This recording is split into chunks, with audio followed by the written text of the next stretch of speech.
stock market नत्रगा खोना share market से है का हाइबा stock market share market से कोई पुलप करे तारे basic तक ये मकोक तक ये हौला से पुना stock market से कहीं ना हारे कदी खोना share का share से लाइब दाइदी जोन बा तो वो याब मफम मम ओइदी ने बा market place में ने बा मास का हाइदे share से खोना लाइब सु फंगबा अदुगा जोन बसु फंगबा अदुगुंबा मार्केट की मफम मने मार्केट प्लेस मने अदो कईगुंबा इना share म बाय तौरगदी को कंपनी दुगी आइसु पार्ट ऑफ द ओनर है तारे कंपनी दुगी आइसु ओनर मचेट लमा ओइदुइनेबा को हदे पार्ट अमा है को अदो कोना share से करिनो हारेगदी share से अमुक कंपनी अमगी यामना अपिकपा पार्ट अमा ओइदुइने कंपनी में यम अपिकपा कनो पार्ट अमा एग्जांपल होइना हारेगदी इफ कनो मखोगी कंपनी अमगी मागी share से 1000 मुक लेरे खलसिको इफ कंप्यूटर कनो से कंपनी हैज 1000 shares कंपनी अमगी 1000 share से लेरे खलसे अदुगा नंगना करिगुंबा कंपनी दुगी लेरिबा 1000 share दो अदुगी नंगना 10 share से नंगना बाय तौरबा को अदोइतादी हाइरिबा कंपनी दुगी 1% से नंगी ऑन गी कनो ओइदिने बा हाइदे कंपनी दुगी नंगी share से 1% से नंगसु कंपनी दुदा सागी नंगी ओनर ओइबदो यावरबने को कंपनी सिदा आइगी 1% लई नत्रगा सि हाइरिबा कंपनी से आइगी 5% नि 10% आइगी निगा हाइसिंग दो सिसे ओइदिने हे को अमुका हलके स्टॉक हाइबगा share हाइबगा सुम मानदुइने द स्टॉक मार्केट त लाक्तुइसे कंपनी की share सिंग सिने खोने लैब जोन तौदुइसे अदुगा स्टॉक मार्केट सिदा खोने येंगतुइसे ngari ngatai thum thau ko अदैदी अतै अतै कनोसे सि लैब जोन तौगदुबु नते कनागुमा खरना मणिपुर हाना होजिति खतंग फगरे को स्टॉक मार्केट का हाय याम कीबा स्टॉक मार्केट का हायर कांदा खोगी नेटवर्क मार्केटिंग की टाइप ता मी क्या पुथोक्तुइनो मी क्या खोमदुइनो का हायबा अदुगुमा सुसुम तौरमे अदु होजिति हारिबसिंगदम द लेतरे कम तौबदबु मयामना खलिसिसु स्टॉक मार्केट ता होजिसे पैसा से फजना मांगी अदुने स्टॉक मार्केट ते संगुगनु हायबसिदि अदुम लैब सि कॉन्सेप्ट सिमा क्लियर ओबिरो अदुबु स्टॉक मार्केट ता खोने संगसिला कांदा पैसा मांगी नत्रगा मांगदि हायबसिदि अइना कंट्रोल तौबु ngमगदि को पैसा मांगोय अदुगा स्टॉक मार्केट सिदा खोने संगसिला कांदा खोगी ट्रेड तौबसे डे ट्रेडिंग हाइबा मलाकनी हैको डे ट्रेडिंग हाइबा मलाकनी स्विंग ट्रेड लाकनी अदुगा लॉन्ग टर्म द ट्रेड तौबसु लाकनी लॉन्ग टर्म द ट्रेड तौबु मतम द खोना पैसा से सुमंग मांगोय 100% मांगोय अदु अइना मांगहन गेन थोइन मांगहन लगदी अदुदी आइगी असोइबो ओइदुइने अदु इंट्राडे द ट्रेड तौबु मतम द पैसा मांगबो जाय फंगबो जाय को स्टॉक मार्केट द लेसे ख्वाइदगी नंबर 1 पॉइंट द को स्टॉक मार्केट सिदा खोइना डेरिवेटिव मार्केट हाइबसु लेरि डेरिवेटिव सेगमेंट सिदा नंग संगसिलुरबा नंगी पैसा से सेकेंड अमदा लाख 10 कुन मांगी बजाय सेकेंड अमदा लाख 10 कुन फंगबसु याय इदि नंगी थादरिबा कैपिटल नंगी फंडुगी मतुंगिना याको अदुना होजे खोना स्टॉक मार्केट से हौरकप मतमददी हारिबा डेरिवेटिव मार्केट कनो से सेगमेंट से सिदी सुंगचंग चंग बिरुदबना फैब फर्स्ट खोना हो मतमदा प्रैक्टिकल होइना इंट्राडे द कनो तो मिनसे डे ट्रेडिंग द पाइमिनसे को अदैदी लॉन्ग टर्म द खोना कमाइना लैदुइनो दैदी करंबा कंपनी अखोई कंपनी की स्टॉक से अखोई द कंपनी की शेयर से अखोई लैरगा थंबा याइगा हाइबा दुगुमको तो मरक सिदा मना लॉन्ग टर्म हाइबा मगा स्विंग हाइबा मगा डे ट्रेडिंग हाइबा मगा लाइसा सिसिगी डिफरेंस खितंग हारंगे तौबदी हारिबा ट्रेड मखन अहुमक से लोइनमक से अखोइना शेयर लैब जोनबदुने तौदुसे शेयर से ngasi लैरगा ngasi जोनदबा यादबा ꯑꯗꯨꯒꯨꯝꯕ ꯃꯈꯜꯒꯤ ꯇ꯭ꯔꯦꯗꯇꯨꯅꯦꯕ ꯑꯩꯈꯣꯏꯅ ꯗꯦ ꯇ꯭ꯔꯦꯗꯤꯡ ꯍꯥꯏꯔꯛꯀꯗꯣꯏꯁꯦ ꯌꯥꯏꯀꯣ ꯉꯁꯤ ꯂꯩꯔꯒ ꯉꯁꯤ ꯌꯣꯟꯕ ꯉꯁꯤ ꯌꯣꯟꯗꯕ ꯌꯥꯗꯦ ꯉꯁꯤ ꯍꯦꯛ ꯌꯣꯜꯍꯧꯗꯕꯗ ꯑꯩꯉꯣꯟꯗ ꯃꯥꯡꯗꯣꯏꯅꯤ ꯀꯣ ꯑꯗꯨꯃꯥꯏꯅ ꯍꯥꯏꯔꯤꯕ ꯃꯈꯜꯒꯤ ꯇ꯭ꯔꯦꯗꯇꯨ ꯑꯩꯈꯣꯏꯅ ꯗꯦ ꯇ꯭ꯔꯦꯗꯤꯡ ꯍꯥꯏꯔ ꯈꯪꯂꯒꯅꯤ ꯑꯇꯣꯞꯄ ꯑꯃꯅ ꯁ꯭ꯋꯤꯡ ꯇ꯭ꯔꯦꯗ ꯍꯥꯏꯔꯒꯅ ꯑꯩꯈꯣꯏꯅ ꯇꯧꯒꯗꯣꯏꯁꯦ ꯉꯁꯤ ꯂꯩꯔꯒ ꯀꯣ ꯑꯩꯅ ꯂꯩꯔꯤꯕ ꯁꯤꯌꯥꯔꯁꯦ ꯍꯞꯇꯥ ꯑꯃꯒꯤ ꯅꯠꯇ꯭ꯔꯒ 10 ꯗꯦꯖꯀꯤ ꯅꯠꯇ꯭ꯔꯒ 15 ꯗꯦꯖꯀꯤ ꯅꯠꯇ꯭ꯔꯒ 1 ꯃꯟꯁꯀꯤ ꯑꯣꯏꯕ ꯌꯥꯏ ꯑꯗꯨꯃꯥꯏꯅ ꯊꯝꯃꯒ ꯄ꯭ꯔꯣꯐꯤꯠ ꯂꯥꯛꯑꯀꯥꯟꯗ ꯌꯣꯟꯊꯣꯛꯄ ꯄ꯭ꯔꯣꯐꯤꯠ ꯂꯥꯛꯇꯉꯩ ꯊꯝꯕ ꯑꯗꯨꯒꯨꯝꯕ ꯃꯊꯪ ꯃꯈꯜꯒꯤ ꯇ꯭ꯔꯦꯗꯇꯨꯅꯤ ꯑꯩꯈꯣꯏꯅ ꯁ꯭ꯋꯤꯡ ꯍꯥꯏꯔꯛꯇꯣꯏꯁꯤꯅ ꯑꯗꯨꯒ ꯂꯣꯡ ꯇꯥꯝꯒ ꯑꯅꯤꯁꯤꯒ ꯈꯦꯠꯅꯔꯛꯏꯁꯤꯗꯤ ꯂꯣꯡ ꯇꯥꯝꯗ ꯑꯩꯈꯣꯏꯅ ꯇ꯭ꯔꯦꯗ ꯇꯧꯕꯁꯤꯗꯤ ꯑꯦꯛꯖꯥꯝꯄꯜ ꯑꯣꯏꯅ ꯏꯁꯝ ꯁꯝꯅ ꯍꯥꯏꯔꯀꯥꯟꯗ ꯑꯩꯈꯣꯏꯅ ꯂꯧ ꯏꯪꯈꯣꯜ ꯂꯩꯁꯤꯜꯂꯒ ꯊꯝꯕꯗꯣ ꯑꯗꯨꯒ ꯂꯣꯡ ꯇꯥꯝꯗ ꯑꯩꯈꯣꯏꯅ ꯁꯤꯌꯥꯔ ꯂꯩꯕꯁꯤꯒ ꯆꯞ ꯃꯥꯟꯅꯗꯣꯏꯅꯤ ꯑꯩꯈꯣꯏꯅ ꯂꯧ ꯑꯃ ꯂꯩꯔꯒꯗꯤ ꯂꯧꯗꯨꯒꯤ ꯄꯇꯥ ꯑꯩꯈꯣꯏꯗ ꯂꯩꯒꯅꯤ ꯅꯠꯇ꯭ꯔꯥ ꯌꯣꯜꯂꯛꯏꯕ ꯃꯤꯗꯨꯗꯒꯤ ꯂꯩꯔꯤꯕ ꯃꯤꯗꯨꯗ ꯃꯥꯒꯤ ꯔꯦꯖꯤꯁꯇꯔ ꯇꯧꯔꯀꯥꯟda ꯀꯣ ꯍꯥꯏꯗꯤ ꯃꯥꯏ ꯑꯣꯅꯔꯁꯤꯞꯇ ꯆꯦꯟꯖ ꯇꯧꯏꯀꯣ ꯁꯦꯝ ꯆꯞ ꯃꯥꯟꯅꯅ ꯑꯩꯅ SBI ꯕꯦꯡꯒꯤ ꯁꯤꯌꯥꯔꯁꯤ ꯂꯩꯔꯦꯕ ꯑꯩꯅ ꯁꯤꯌꯥꯔ 100 ꯂꯩꯔꯦ ꯈꯜꯂꯁꯤ ꯑꯩꯅ ꯂꯩꯔꯤꯕ ꯁꯤꯌꯥꯔ 100ꯁꯦ ꯑꯩꯒꯤ ꯑꯣꯏꯗꯣꯏꯅꯦꯕ ꯀꯔꯝꯕ ꯃꯇꯝꯐꯥꯎ ꯑꯣꯏꯗꯣꯏꯅꯣ ꯍꯥꯏꯔꯒꯗꯤ ꯑꯩꯅ ꯍꯥꯏꯔꯤꯕ SBIꯒꯤ ꯁꯤꯌꯥꯔꯗꯣ ꯌꯣꯟꯊꯣꯛꯇ꯭ꯔꯤꯕ ꯃꯈꯩꯒꯤ ꯍꯥꯏꯗꯤ ꯁꯦꯜ ꯇꯧꯗ꯭ꯔꯤꯕꯐꯥꯎ ꯁꯦꯜ ꯇꯧꯗ꯭ꯔꯤꯕ ꯑꯩꯒꯤ ꯑꯣꯏꯒꯅꯦꯕ ꯅꯣꯡꯃ ꯑꯣꯏꯕ ꯌꯥꯏ ꯅꯤꯅꯤ ꯑꯣꯏꯕ ꯌꯥꯏ ꯍꯨꯝꯅꯤ ꯑꯣꯏꯕ ꯌꯥꯏ ꯃꯔꯤꯅꯤ ꯑꯣꯏꯕ ꯌꯥꯏ ꯀꯣ 1 ꯃꯟꯁ ꯑꯣꯏꯕ ꯌꯥꯏ ꯆꯍꯤ ꯑꯃ ꯑꯣꯏꯕ ꯌꯥꯏ ꯄꯨꯔꯥ ꯆꯍꯤ 10 ꯑꯣꯏꯕ ꯌꯥꯏ ꯑꯩꯅ ꯍꯦꯛ ꯉꯁꯥꯏꯒꯤ ꯀꯩꯅꯣꯁꯦ SBIꯒꯤ ꯁꯤꯌꯥꯔꯁꯦ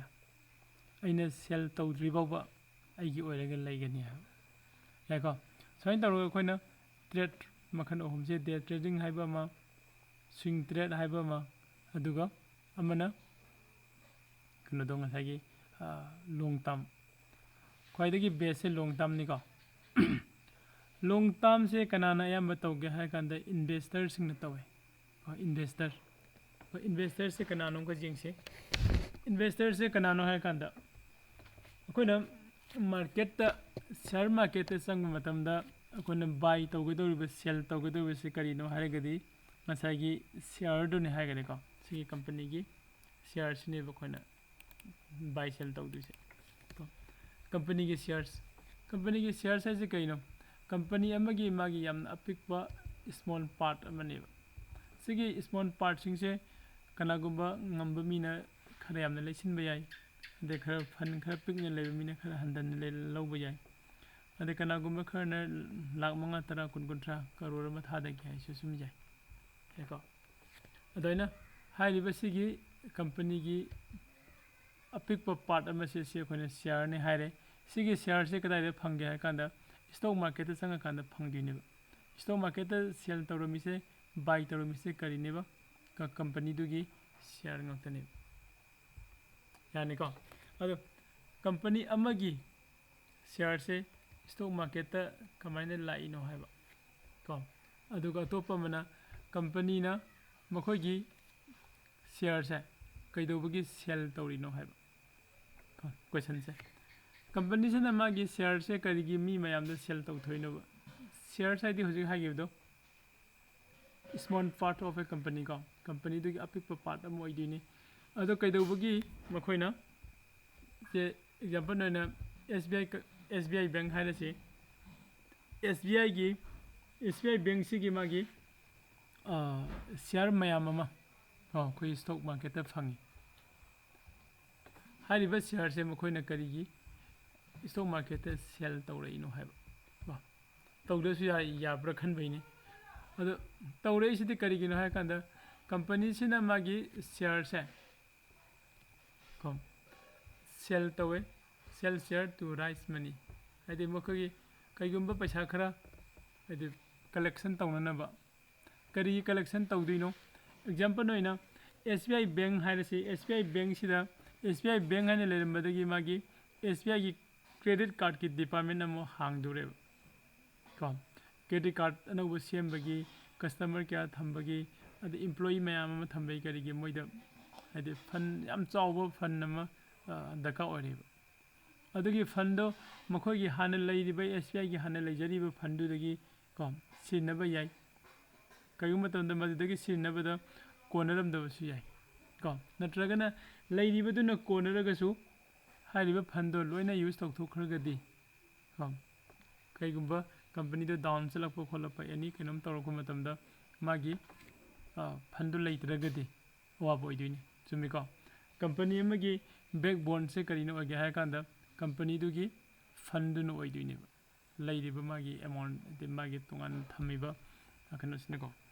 ꯑꯗꯨꯒꯤ ꯐꯟꯗꯣ ꯆꯥꯎꯅ ꯂꯩꯔꯤꯕ ꯃꯈꯩꯒꯤ ꯀꯝꯄꯅꯤꯁꯤ ꯂꯤꯡꯅ ꯂꯩꯗꯣꯏꯅꯤ ꯍꯥꯏꯔꯤꯕ ꯃꯥꯒꯤ ꯂꯩꯔꯤꯕ ꯐꯟꯗꯣ ꯑꯗꯨ ꯃꯥꯅ ꯀꯥꯏꯅꯤꯡꯗ꯭ꯔꯦ ꯑꯗꯨꯗꯒꯤ ꯈꯔ ꯑꯃꯗꯤ ꯁꯤꯖꯤꯟꯅꯔꯁꯨ ꯑꯌꯥꯝꯕ ꯁꯔꯨꯛꯇꯤ ꯀꯣ ꯕꯦꯛꯀꯞꯀꯤꯅꯤ ꯈꯪꯗꯦ ꯀꯔꯤꯒꯤꯅꯤ ꯈꯪꯗꯦ ꯊꯝꯅꯤꯡꯉꯦꯕ ꯑꯗꯨꯗꯤ ꯃꯥꯁꯤꯅ ꯄꯩꯁꯥꯁꯤ ꯀꯗꯥꯏꯗꯒꯤ ꯈꯣꯝꯖꯤꯜꯂꯒ ꯅꯠꯇ꯭ꯔꯒ ꯕꯦꯡꯛꯗꯒꯤ ꯂꯣꯟ ꯂꯧꯗꯣꯏꯔꯥ ꯀꯩꯗꯧꯗꯣꯏꯅꯣ ꯖꯁ ꯃꯥꯅ ꯀꯩꯒꯨꯝꯕ ꯈꯔ ꯈꯜꯂꯛꯄ ꯌꯥꯏ ꯕꯦꯡꯛꯗꯒꯤ ꯂꯣꯟ ꯂꯧꯔꯦ ꯈꯜꯂꯁꯤ ꯀꯌꯥꯝ ꯌꯥꯝꯅ ꯂꯧꯒꯅꯤ ꯀꯣ ꯁꯣꯝꯗ ꯗꯔꯀꯥꯔ ꯑꯣꯏꯔꯛꯇꯣꯏꯗꯤ ꯏꯟ ꯇꯥꯔꯝꯁ ꯑꯣꯐ ꯀꯔꯣꯔꯗ ꯗꯔꯀꯥꯔ ꯑꯣꯏꯔꯛꯇꯣꯏꯅꯤ ꯀꯣ ꯑꯗꯨꯒꯤ ꯍꯥꯏꯔꯤꯕ ꯄꯩꯁꯥ ꯃꯌꯥꯝꯁꯦ ꯁ꯭ꯇꯣꯛ ꯃꯥꯔꯀꯦꯠꯇ ꯆꯪꯁꯤꯜꯂꯒ ꯃꯥꯒꯤ ꯀꯝꯄꯅꯤꯗꯨꯒꯤ ꯁꯤꯌꯔꯗꯨ ꯁꯦꯜ ꯇꯧꯊꯣꯛꯑꯒ ꯑꯗꯨꯒ ꯄꯥꯕ꯭ꯂꯤꯛꯇꯒꯤ ꯄꯩꯁꯥꯁꯦ ꯈꯣꯝꯒꯠꯄ ꯌꯥꯏꯑꯕ ꯌꯥꯏꯀꯣ ꯁꯤ ꯅꯝꯕꯔ 1 ꯄꯣꯏꯟꯅꯤ ꯄꯥꯕ꯭ꯂꯤꯛꯇꯒꯤ ꯄꯩꯁꯥ ꯈꯣꯝꯒꯠꯄ ꯌꯥꯏ ꯀꯩꯗꯧꯔꯒ ꯉꯁꯥꯏꯒꯤ ꯀꯝꯄꯅꯤꯁꯤꯅ ꯃꯥꯒꯤ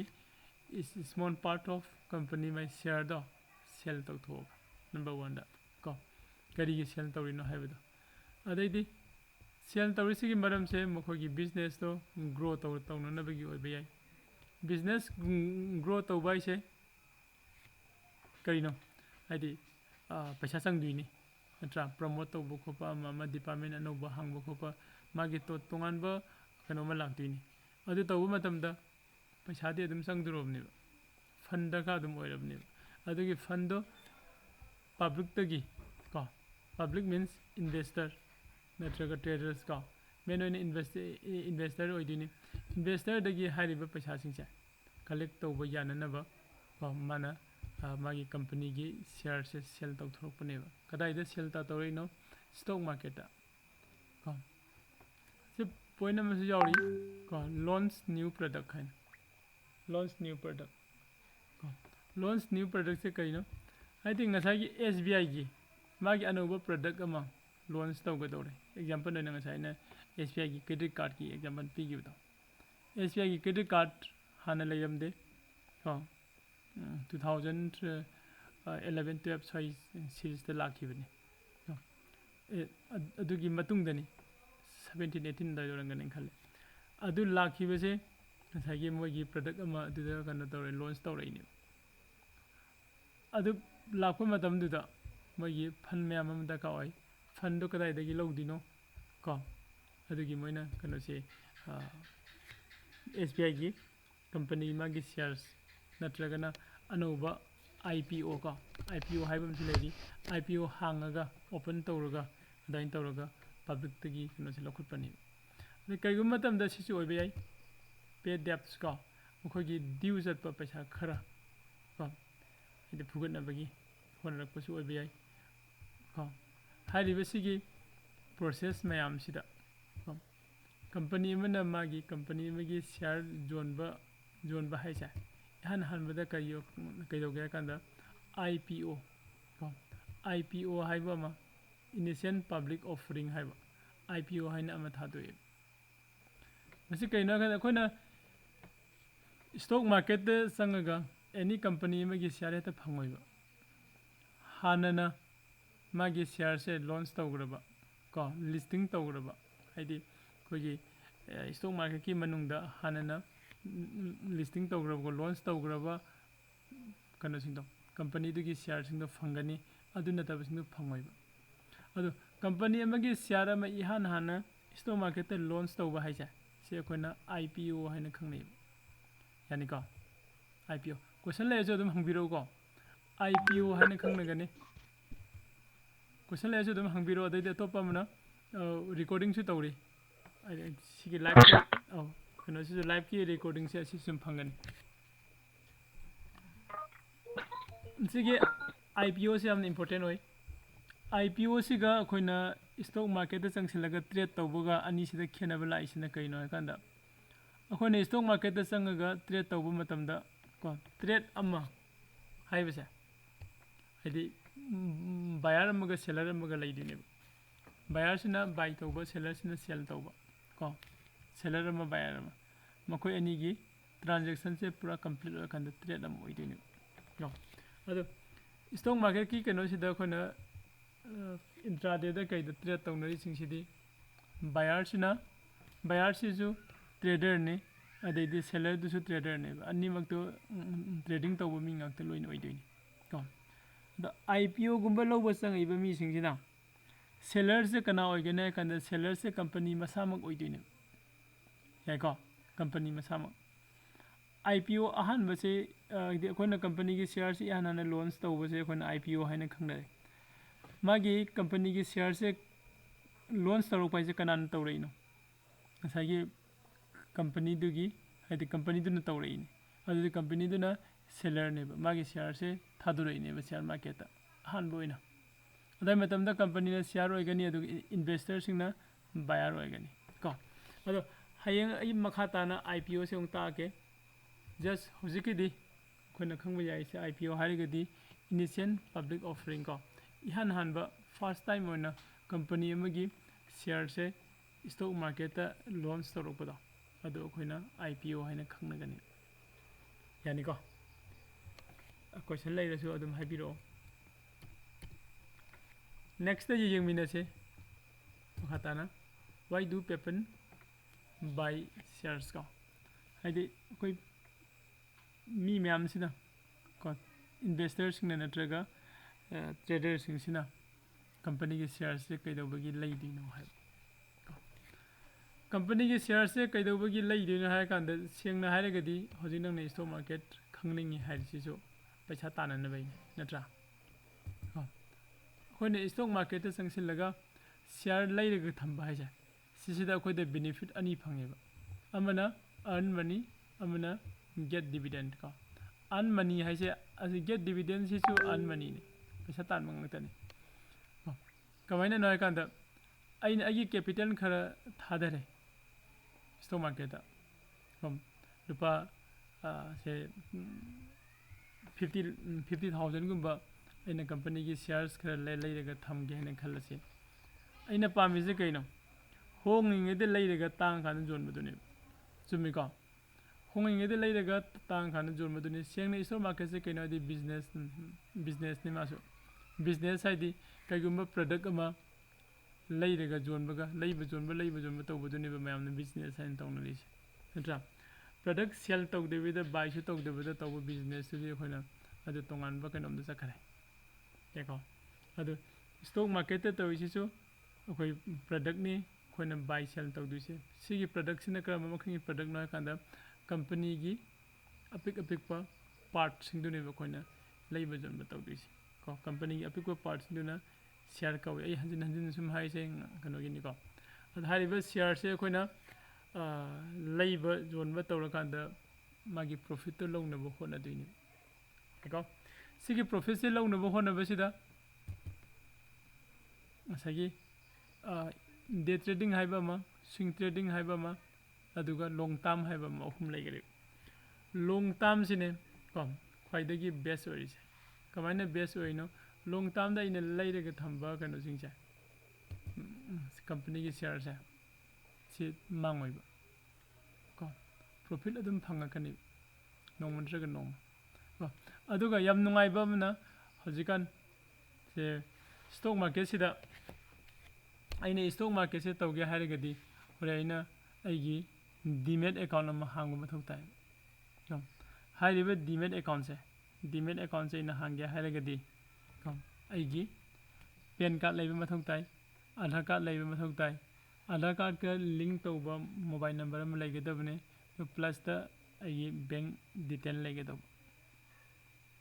अदुगा आइगी डीमैट अकाउंट अमा हांगनी को अदोइन तरो अखोइना हजि खोइ जेंगैसे कंपनी की शेयर्स लेबे जोन मखक्तनी सिना तब हजिकती ETF हाइबा अमसु लाएब मरक्ता खितंग थलमगे ETF नुपी सिंगनि हेना पामे करिगिनो आइदि नुपी सिंगदि ꯁꯅꯥ ꯂꯨꯄꯥꯁꯤ ꯂꯩꯔꯒ ꯊꯝꯕꯁꯦ ꯌꯥꯝꯅ ꯃꯣꯏꯗ ꯍꯩꯅꯕ ꯂꯩꯌꯦꯕ ꯑꯗꯣ ETF ꯁꯤꯗ ꯑꯩꯈꯣꯏꯅ ꯁꯅꯥ ꯂꯩ ꯒꯣꯜꯁꯦ ꯁꯅꯥ ꯂꯩꯔꯒ ꯊꯝꯕ ꯌꯥꯏ ꯅꯠꯇ꯭ꯔꯒ ꯁꯤꯜꯚꯔ ꯂꯩꯔꯒ ꯊꯝꯕ ꯌꯥꯏ ꯑꯗꯩꯗꯤ ꯌꯥꯝ ꯅꯨꯡꯉꯥꯏꯕ ꯑꯃꯅ ꯑꯩꯈꯣꯏꯅ ꯍꯧꯖꯤꯛ ꯁꯅꯥ ꯁꯟ ꯑꯃꯗ 20,000 ꯅꯠꯇ꯭ꯔꯒ 22 23 4 ꯑꯩꯗꯤ ꯃꯣꯔ ꯗꯦꯟ 20,000ꯗ ꯂꯩꯈ꯭ꯔꯦ ꯍꯧꯖꯤꯛ ꯁꯅꯥ ꯁꯟ ꯑꯃꯗ ꯑꯗꯣ ꯑꯩꯅ ꯍꯧꯖꯤꯛ 20,000 ꯄꯨꯊꯣꯛꯑꯒ ꯁꯅꯥ ꯁꯟ ꯑꯃ ꯂꯩꯔꯒ ꯌꯨꯝꯗ ꯊꯝꯒꯦ ꯍꯥꯏꯕꯁꯦ ꯈꯤꯇꯪꯈꯛ ꯈꯟꯕ ꯑꯃ ꯆꯪꯉꯦ ꯄꯩꯁꯥꯗꯨꯒꯤ ꯑꯗꯨꯕꯨ ꯑꯩꯈꯣꯏꯅ ꯑꯩꯒꯤ ꯗꯤꯃꯦꯠ ꯑꯦꯀꯥꯎꯟꯗ ꯆꯪꯁꯤꯜꯂꯒ ꯉꯁꯥꯏꯒꯤ ꯒꯣꯜ ETF ꯅꯠꯇ꯭ꯔꯒ ꯁꯤꯜꯚꯔ ETF ꯀꯨꯝꯕ ꯂꯩꯔꯒꯗꯤ ꯑꯣꯟꯂꯤ 100 ꯔꯨꯄꯤꯁ 200 ꯔꯨꯄꯤꯁꯇꯁꯨ ꯑꯩꯈꯣꯏꯅ ꯁꯅꯥ ꯈꯤꯇꯪ ꯂꯩꯔꯒ ꯊꯝꯕꯁꯨ ꯌꯥꯏ ꯃꯌꯥꯝꯅ ꯂꯣꯏꯅ ꯈꯪꯉꯦ ꯁꯅꯥꯒꯤ ꯄ꯭ꯔꯥꯏꯁꯁꯤꯗꯤ ꯃꯇꯝ ꯃꯇꯝꯒꯤ ꯃꯇꯨꯡ ꯏꯟꯅ ꯑꯗꯨꯝ ꯍꯦꯟꯒꯠꯂꯒ ꯂꯩ ꯗꯥꯎꯟ ꯁꯨꯡꯆꯠ ꯆꯠꯇꯦ ꯁꯝꯇꯥꯏꯝꯁ ꯃꯥꯒꯤ ꯑꯩꯈꯣꯏꯒꯤ ꯂꯨꯍꯣꯡꯕꯒꯨꯝꯕꯒꯤ ꯁꯤꯖꯟꯗꯅ ꯈꯔ ꯍꯦꯟꯅ ꯃꯃꯜ ꯍꯥꯏꯒꯠꯂꯤ ꯂꯨꯍꯣꯡꯕꯒꯤ ꯁꯤꯖꯟ ꯅꯠꯇꯕꯗ ꯉꯥꯏꯍꯥꯛ ꯂꯦꯞꯄꯁꯨ ꯌꯥꯎꯋꯤ ꯑꯗꯨꯅ ꯒꯣꯜ ETF ꯀꯨꯝꯕ ꯇꯧꯕꯁꯦ ꯃꯁꯤ ꯌꯥꯝꯅ ꯐꯩ ꯍꯥꯏꯕꯁꯤꯁꯨ ꯑꯩ ꯈꯜꯂꯤ ꯌꯥꯏꯀꯣ ꯑꯗꯨꯅ ꯑꯃ ꯆꯠꯈ꯭ꯔꯦ ꯑꯗꯨ ꯁꯤꯗ ꯑꯩꯈꯣꯏꯅ ꯀꯝꯄꯅꯤꯒꯤ ꯁꯤꯌꯔꯁ ꯂꯩꯔꯒ ꯊꯝꯕꯁꯦ ꯃꯥꯒꯤ ꯕꯦꯅꯤꯐꯤꯠ ꯑꯅꯤ ꯂꯩꯌꯦꯕ ꯕꯦꯅꯤꯐꯤꯠ ꯑꯅꯤꯁꯦ ꯀꯔꯤꯅꯣ ꯍꯥꯏꯀꯥꯟꯗ ꯑꯍꯥꯟꯕ ꯕꯦꯅꯤꯐꯤꯠꯁꯤꯡꯅ ꯑꯩꯅ ꯃꯃꯟꯗꯣ ꯍꯣꯡꯉꯤꯉꯩꯗ ꯂꯩꯔꯦ ꯑꯐꯇꯔ ꯁꯝ ꯏꯌꯔꯁꯇ 10 ꯏꯌꯔꯁꯇ ꯀꯣ ꯑꯐꯇꯔ 10 ꯏꯌꯔꯁꯇ ꯑꯐꯇꯔ 20 ꯏꯌꯔꯁꯇ ꯉꯁꯥꯏ ꯑꯩꯅ 1,000ꯗ ꯂꯩꯈꯤꯕꯗꯣ 50,000 ꯅꯠꯇ꯭ꯔꯒ 60,000 ꯌꯧꯔꯦ ꯈꯜꯂꯁꯤ ꯀꯝꯄꯅꯤꯗꯨꯒꯤ ꯁꯤꯌꯔꯁ ꯃꯃꯜꯁꯦ ꯀꯣ ꯑꯐꯇꯔ 20 ꯏꯌꯔꯁꯇ ꯑꯗꯨꯗꯤ ꯑꯩꯒꯤ ꯄ꯭ꯔꯣꯐꯤꯠꯇꯣ ꯑꯗꯨꯛꯀꯤ ꯃꯇꯤꯛ ꯌꯥꯝꯈ꯭ꯔꯦ ꯅꯠꯇ꯭ꯔꯥ 1,000ꯗ ꯂꯧꯕꯗꯨꯅ 50,000 ꯌꯧꯔꯒꯗꯤ 49,000ꯁꯦ ꯑꯩꯒꯤ ꯁꯤꯌꯔ ꯑꯃꯒꯤ ꯃꯃꯜꯅꯦ ꯄ꯭ꯔꯥꯏꯁꯅꯦ ꯀꯣ ꯑꯗꯨꯒꯤ ꯄ꯭ꯔꯥꯏꯁꯇꯨꯃ ꯂꯩꯔꯦ ꯑꯗꯨꯝ ꯑꯩꯒꯤ ꯕꯦꯅꯤꯐꯤꯠꯅꯦ ꯑꯇꯣꯞꯄ ꯕꯦꯅꯤꯐꯤꯠ ꯑꯃꯅ ꯑꯩꯅ ꯀꯝꯄꯅꯤ ꯑꯃꯒꯤ ꯃꯥꯒꯤ ꯁꯤꯌꯔꯁꯤ ꯂꯩꯔꯒ ꯊꯝꯃꯒꯗꯤ ꯁꯦ ꯑꯦꯛꯖꯥꯝꯄꯜ ꯑꯣꯏꯅ ꯑꯩꯅ ꯔꯤꯂꯥꯌꯟꯁ ꯀꯝꯄꯅꯤꯒꯤ ꯁꯤꯌꯔꯁꯤ ꯂꯩꯔꯒ ꯊꯝꯃꯦꯕ ꯑꯗꯨꯒ ꯔꯤꯂꯥꯌꯟꯁ ꯀꯝꯄꯅꯤꯒꯤ ꯑꯩꯅ ꯁꯤꯌꯔ ꯂꯩꯔꯒ ꯊꯝꯕ ꯍꯥꯏꯁꯦ ꯑꯩꯁꯨ ꯔꯤꯂꯥꯌꯟꯁꯀꯤ ꯑꯣꯅꯔꯁꯤꯞ ꯐꯪꯉꯕꯅꯦꯕ ꯄꯥꯔꯁꯦꯟꯇꯦꯖ ꯈꯔ 1% ꯑꯣꯏꯕ ꯌꯥꯏ 5% ꯑꯣꯏꯕ ꯌꯥꯏ 2% ꯑꯣꯏꯕ ꯌꯥꯏ ꯀꯣ 0.5% ꯑꯣꯏꯔꯝꯕ ꯌꯥꯏ ꯑꯩꯅ ꯂꯩꯔꯤꯕ ꯅꯝꯕꯔ ꯑꯣꯐ ꯁꯤꯌꯔꯁꯇꯨꯒꯤ ꯃꯇꯨꯡ ꯏꯟꯅ ꯔꯤꯂꯥꯌꯟꯁꯀꯤ ꯂꯩꯔꯤꯕ ꯅꯝꯕꯔ ꯑꯣꯐ ꯁꯤꯌꯔꯁꯇꯣ ꯑꯗꯨꯒ ꯌꯦꯡꯅꯔꯀꯥꯟꯗ ꯑꯩꯁꯦ ꯀꯝꯄꯅꯤꯒꯤ ꯁꯤꯌꯔ ꯄꯥꯔꯁꯦꯟꯇꯦꯖ ꯈꯔꯒꯤ ꯁꯤꯌꯔ ꯍꯣꯜꯗꯔ ꯑꯣꯏꯔꯕꯅꯦꯕ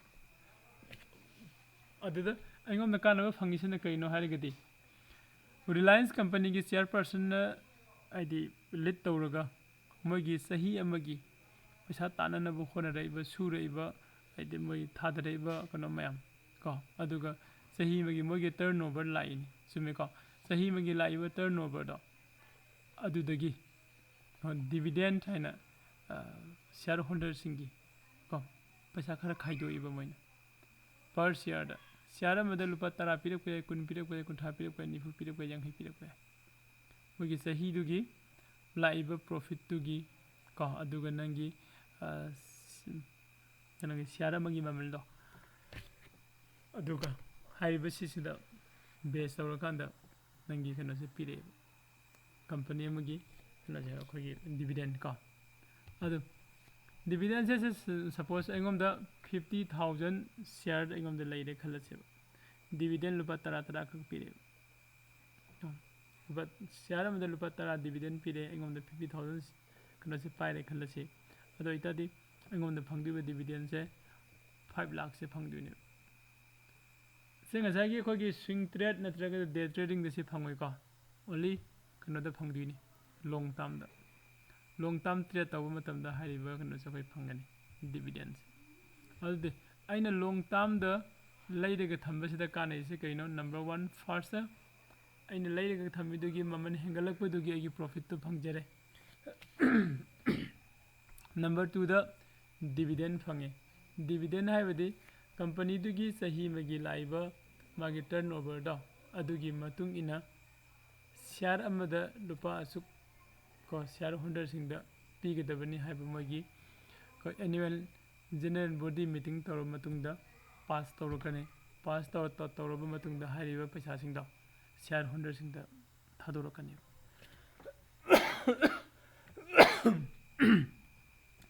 ꯁꯤꯌꯔ ꯍꯣꯜꯗꯔꯁꯤꯡꯗ ꯊꯥꯔꯛꯄꯁꯦ ꯀꯗꯥꯏꯗ ꯂꯥꯛꯀꯦ ꯍꯥꯏꯔ ꯀꯥꯟꯗ ꯀꯩꯅꯣꯗ ꯂꯥꯛꯀꯅꯤ ꯑꯩꯒꯤ ꯗꯤꯃꯦꯠ ꯑꯦꯀꯥꯎꯟ ꯍꯥꯡꯕ ꯃꯇꯝꯗ ꯁꯤꯖꯤꯟꯅꯈꯤꯕ ꯅꯠꯇ꯭ꯔꯒꯅ ꯗꯤꯃꯦꯠ ꯑꯦꯀꯥꯎꯟ ꯍꯥꯡꯕ ꯃꯇꯝ ꯍꯥꯡꯉꯒ ꯍꯧꯖꯤꯛ ꯁꯤꯖꯤꯟꯅꯔꯤꯕ ꯑꯦꯀꯥꯎꯟꯗ ꯂꯤꯡ ꯇꯧꯔꯒ ꯂꯩꯕ ꯑꯩꯒꯤ ꯑꯦꯀꯥꯎꯟꯗꯣ ꯕꯦꯡ ꯑꯦꯀꯥꯎꯟꯗꯣ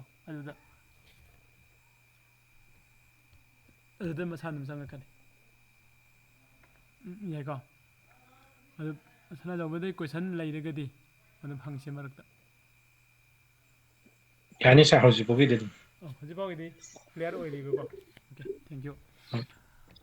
ꯑꯗꯨ ꯗꯤꯕꯤꯗꯦꯟꯁꯨ ꯈꯪꯉꯦ ꯑꯗꯨꯗꯤ ꯑꯩꯈꯣꯏꯅ ꯂꯣꯡ ꯇꯥꯔꯝꯗ ꯂꯩꯔꯒ ꯊꯝꯕꯁꯦ ꯌꯥꯝ ꯐꯠꯇ꯭ꯔꯥ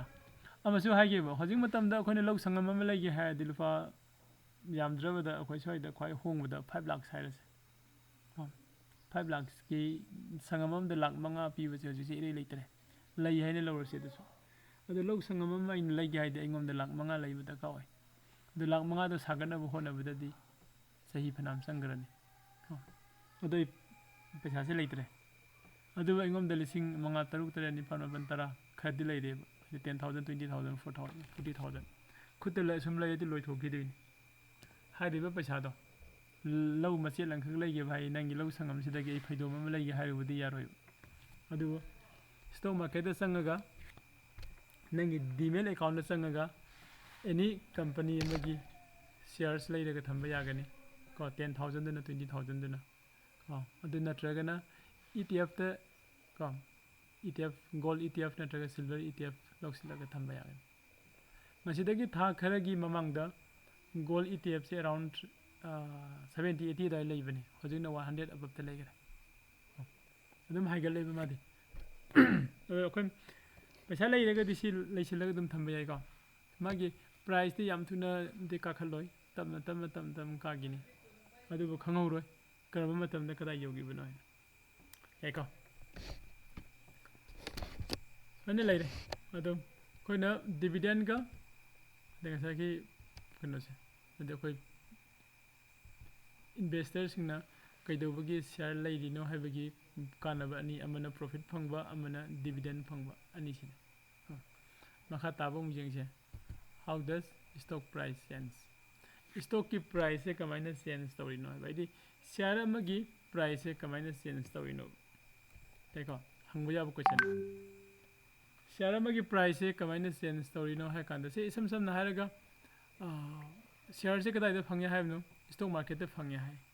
ꯑꯩꯈꯣꯏ ꯁꯤꯗꯁꯨ ꯃꯥꯔꯀꯦꯠ ꯃꯌꯥꯝ ꯑꯃ ꯂꯩ ꯁ꯭ꯇꯣꯛ ꯃꯥꯔꯀꯦꯠꯁꯤꯗꯤ ꯍꯧꯖꯤꯛꯇꯤ ꯗꯤꯖꯤꯇꯥꯏꯁ ꯇꯧꯊꯣꯛꯈ꯭ꯔꯦ ꯗꯤꯖꯤꯇꯦꯜ ꯃꯥꯔꯀꯦꯠꯅꯦ ꯀꯣ ꯑꯗꯣ ꯑꯩꯈꯣꯏꯗ ꯐꯤꯖꯤꯀꯦꯜ ꯑꯣꯏꯅ ꯃꯥꯔꯀꯦꯠ ꯍꯧꯖꯤꯛ ꯂꯩꯔꯤꯁꯤ ꯏꯁꯝ ꯁꯝꯅ ꯅꯝꯕꯣꯜꯗꯁꯨ ꯃꯥꯔꯀꯦꯠ ꯂꯩ ꯅꯠꯇ꯭ꯔꯥ ꯅꯝꯕꯣꯜ ꯕꯖꯥꯔ ꯂꯩꯔꯤ ꯕꯤꯁꯅꯨꯄꯨꯔ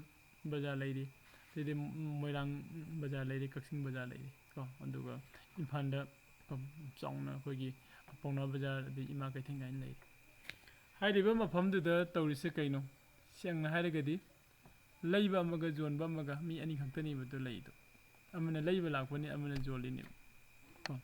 ꯃꯣꯏ ꯑꯅꯤꯒꯤ ꯃꯔꯛꯀꯤ ꯇ꯭ꯔꯥꯟꯖꯦꯛꯁꯟꯗꯣ ꯑꯗꯨꯒꯤ ꯃꯇꯨꯡ ꯏꯟꯅ ꯄꯣꯠꯀꯤ ꯃꯃꯟꯗꯨ ꯂꯦꯞꯄꯅꯦꯕ ꯀꯣ ꯁꯦꯝ ꯆꯞ ꯃꯥꯟꯅꯅ ꯁ꯭ꯇꯣꯛ ꯃꯥꯔꯀꯦꯠꯇꯁꯨ ꯕꯥꯌꯔ ꯑꯃ ꯂꯩꯒꯅꯤ ꯁꯦꯂꯔ ꯑꯃ ꯂꯩꯒꯅꯤ ꯁꯦꯂꯔꯁꯤꯅ ꯑꯩ ꯂꯨꯄꯥ ꯑꯁꯤꯗ ꯌꯣꯟꯒꯦ ꯍꯥꯏꯗꯣꯏꯅꯤ ꯕꯥꯌꯔꯁꯤꯅ ꯁꯤꯗ ꯂꯩꯒꯦ ꯍꯥꯏꯗꯣꯏꯅꯤ ꯑꯅꯤꯗꯣ ꯌꯥꯅꯔꯀꯥꯟꯗ ꯃꯣꯏꯒꯤ ꯇ꯭ꯔꯥꯟꯖꯦꯛꯁꯟꯗꯣ ꯇꯧꯔꯕ ꯃꯇꯨꯡꯗ ꯇ꯭ꯔꯦꯠ ꯑꯃ ꯁꯦꯝꯗꯣꯏꯅꯦꯕ ꯑꯗꯨ ꯄ꯭ꯔꯥꯏꯁ ꯀꯃꯥꯏꯅ ꯍꯦꯟꯒꯠꯂꯤꯅꯣ ꯍꯥꯏꯗꯨ ꯌꯦꯡꯁꯤꯕ ꯁꯦ ꯁꯄꯣꯁ ꯀꯩꯅꯣꯒꯤ ꯍꯥꯏꯔꯁꯤ